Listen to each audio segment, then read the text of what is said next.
Right, this is a how-to change video on a Maxwind sweeper just for the front brushes.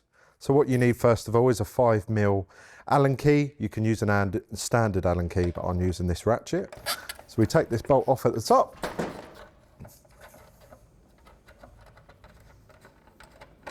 And when you remove that cover out the way, you can see the 10mm bolts what hold the brush on. What I recommend, don't go like this with the brush because it's sharp, so you put your hand through and underneath you'll feel the 10mm nut. You don't need a spanner on it, you can just hold it with your fingers. So we take that all the way out. Like so. Make sure you don't lose your washers.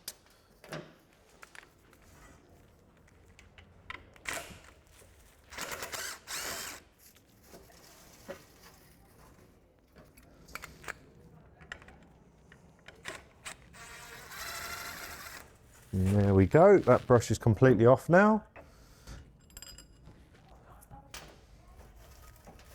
So as you can see underneath the brush here, we have the nuts that have holded themselves on.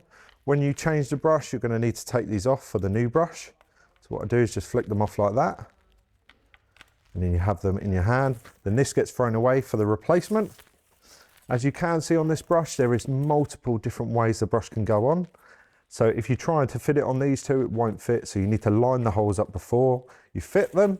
Before you get to that point, you need to make sure there's no debris wrapped around the motor or anything like that. What we do is we just inspect around here because things get wrapped around. If there is a lot of stuff wrapped around this part here, what we need to do is there's another 10mm. If you have a little look under there, so you can either use a spanner or just using a gun just for easiness.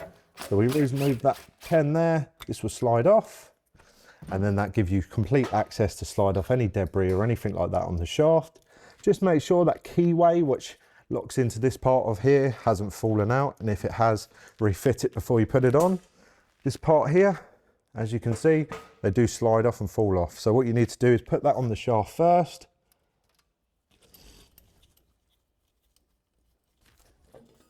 And then put this bit on here when you've removed all your debris. That's right. So now you need to make sure you've got your 10mm and your big washer goes underneath. And what I recommend is not to use an impact gun to tighten that up. Just do it by hand because they do have a reputation to snap. So we just tighten that up as best we can by hand. And use a spanner or a ratchet. What I recommend is when you change the brushes, always just to check the tightness of this bolt, because if it is loose, which they do, so you just tighten them up slightly, like so. Right, and this is our new brush here.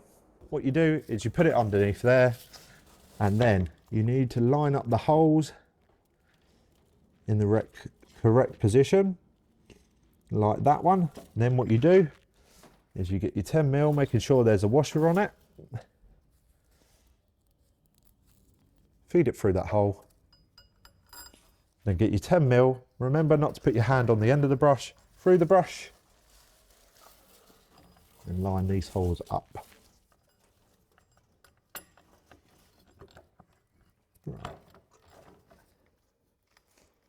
Just wind that through a little bit.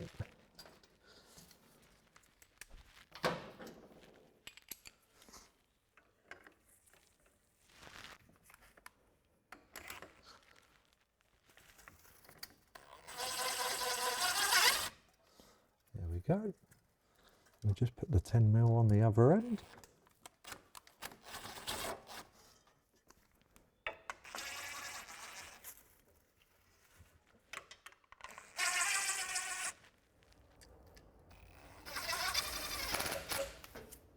And that's all the 4 tightened, because now what we have to do after that procedure is put the cover back on at the top, lining the hole up here, as you can see.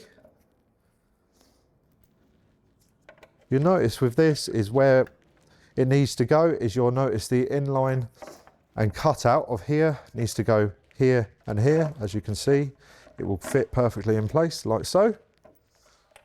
Get your 5mm Allen key.